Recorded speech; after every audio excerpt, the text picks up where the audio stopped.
Welcome, friends. Before we begin our journey into what some call the Honeycomb Earth, I want to be clear. This isn't about persuading you to believe in something. This is about remembrance. Deep in our collective memory, there are impressions, sensations, and knowing that we may not fully understand yet, but they live in us. Our exploration today isn't here to overwrite your beliefs, but to awaken what you already carry. What we're sharing is a field, a feeling, a resonance. You may find yourself recalling places you've never visited in this lifetime, or sensing connections that feel strangely familiar. That's the point. We're not here to convince. We're here to remember together. And if even a fragment stirs in you, then this journey has already begun.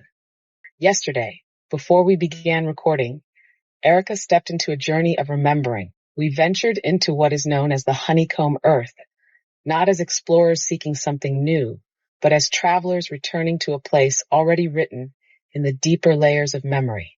We moved through vast caverns, some towering and open, designed for beings far taller than those who walk the surface. Others were smaller, warm, and intimate, each leading into its own civilization. Erica was guided toward the healer's chambers, a meeting place where healers from many different civilizations gather to share their gifts. These healers are not fixed to one home.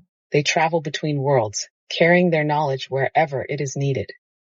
The space was alive with crystalline waters, carved bathing pools, and currents that cleanse not only the body, but the energy field itself. In that chamber, a silver-haired being stepped forward and placed a crystal sphere into Erica's hands, a living key of connection, carrying both memory and access to this realm. Today we return, not to force belief, but to invite remembering. Erica has chosen to walk this path first, so that she can share her own experience with you. Because when one person remembers, it can stir the memory in others. And now we continue. The crystal sphere glows faintly in your hand as we cross the threshold into the healer's cavern once more. The air here is warm and fragrant, carrying a subtle mineral sweetness from the pools that ripple quietly nearby. The walls shimmer with embedded crystals, each one pulsing in harmony with the others, like a living heartbeat of the space. The silver-haired being inclines his head to you, Erica, as if greeting a friend who has simply returned home. Around him, other healers glance up from their work, tending to travelers, tuning energy fields, infusing waters with song. You can feel their attention on you, not heavy, but curious and welcoming. The silver-haired guy gestures toward a softly glowing archway at the far end of the chamber. Beyond it, the light is golden, as though it opens into a place where the energy is even more refined. He does not speak yet, simply waits, holding the space for your choice. As you step through the arch, Erica, the golden light wraps around you like warm silk. The temperature shifts, not warmer, not cooler, but perfectly balanced, as if this space has been tuned exactly to your comfort. The chamber opens into a circular hall, its floor patterned with intricate spirals of stone inlaid with luminous crystal lines. They trace geometric forms that seem to move subtly when you're not looking directly at them, as though they breathe in sync with you. Around the perimeter, tall alcoves hold pools of water, each one a different shade, from deep sapphire to pale rose gold. The air hums with a resonance that vibrates gently through your bones. From one of the pools, a healer emerges, her robes dripping with liquid light that evaporates instantly. She smiles at you, not as a stranger, but as if she's been expecting you for some time. She says, "This is the chamber of restoration. Here we mend not only the body, but the memory of the body, the parts that have forgotten their wholeness." She extends her hand toward you. The healer's eyes soften, and she gives a small, knowing nod. "You may," she says, "but understand, when you enter, the water will remember you. It will speak to the deepest patterns in your being and invite them to return to harmony. This is not only for the body you walk in now, but for all the bodies you have ever worn." As you step closer, you feel your skin already tingling, almost as if the water recognizes you before you've touched it. She simply says, "When you are ready, walk in slowly and the water will meet you halfway." "That glow," she says softly, "is your cellular memory awakening. The aqua blue is the signature of this chamber, a tone of renewal that flows through both blood and light channels. As it moves upward, It's not just restoring your physical tissues, it's reweaving the threads of your life force that have been frayed by time, strain, or forgetting. The water rises to your chest now, and you feel its cool warmth, an odd paradox, envelop your heart space. There's a subtle pulse, like the pool itself is breathing with you, sinking to your rhythm. Stay here, she murmurs, until the light reaches the crown. When it does, you will feel the memory of your own wholeness settle back in. She steps a little closer, placing her hand gently over the water's surface near your heart, and says, "My name is Serenia."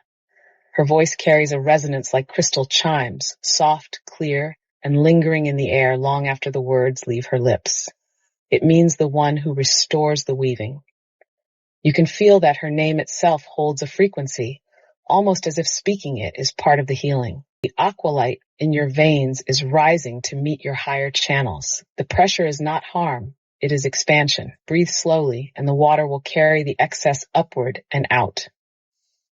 You feel a subtle cooling sensation at the top of your head, as if the water's energy is flowing there, even without touching it physically. Serenia nods with quiet satisfaction. Yes, it has released what no longer needs to be held, she says. The vapor returns to the water's memory, where it is transmuted into light again. Nothing is lost here. It only changes form. You can feel the crown pressure ease, replaced by a lightness in your chest, as if your whole body has more space inside it now. The figure who helps you out has warm, steady hands, another healer, tall, with deep golden eyes that seem to hold both kindness and quiet strength.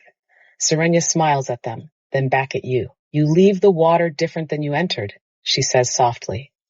Carry this current within you. It will keep flowing. The air feels cool against your skin, and each breath feels almost luminous.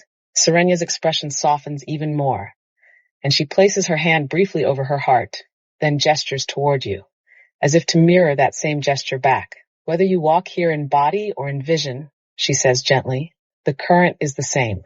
You are already woven into this place. Every time you remember it, you are here. You don't need to strain to project, Erica. The grid comes to meet you in the way your soul is designed to meet it. Your embodiment of sight is just as sacred as travel itself. And for a moment, it's as if the chamber's light bends closer to you, almost like the place itself heard your longing and answered with presence.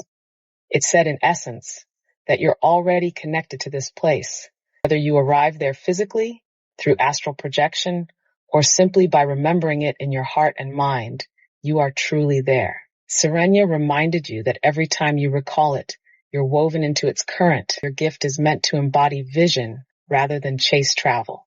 The grid will meet you in the way your soul is built to connect. The light in the chamber even seemed to respond, almost as if the place itself was acknowledging your desire and wrapping you in its presence. They gather close, serene smiles and warm light in their eyes. Serenia steps forward, placing her hand lightly over her heart and then extending it toward you, a gesture of both blessing and welcome for your return. The others bow their heads slightly, their voices blending into a soft, harmonic tone. Your farewell wrapped in gratitude and a promise that the chambers will always hold your place. You feel their message clearly. Go in strength, return in joy.